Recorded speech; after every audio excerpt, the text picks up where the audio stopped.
Unit 2, the legacy of sin, sin's effect on humanity after Eden.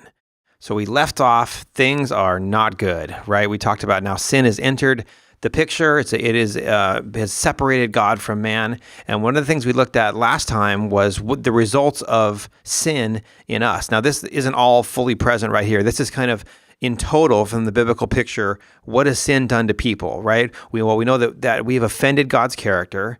We owe God a debt of sin. We are in bondage to Satan, and we are spiritually dead. These are four things that result from sin. But as we look into the story right here, there's also four things that we're going to notice about what sin has done and is going to do in this particular module. First one is that the man's relationship with God is severed because of sin. So man and God do not have the relationship that God had designed or intended because of sin.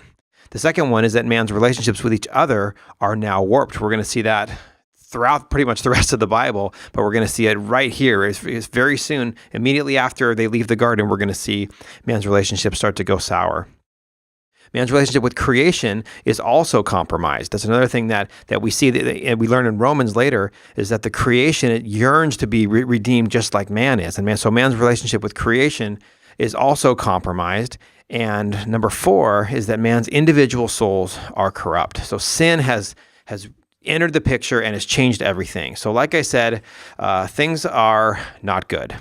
But we want to ask this question. So what happens next? Okay, so now that sin is in the picture, what happens next? So where we go to now is what theologians call the prehistorical period. There's other names for it, but this is kind of thought of as prehistory. And this is what we talk about specifically when we look at the events of Genesis 4 through Genesis 11. So what events are we talking about specifically? What falls into that prehistory category? Well, what we're going to do is we're going to just go ahead and look at that in the next unit.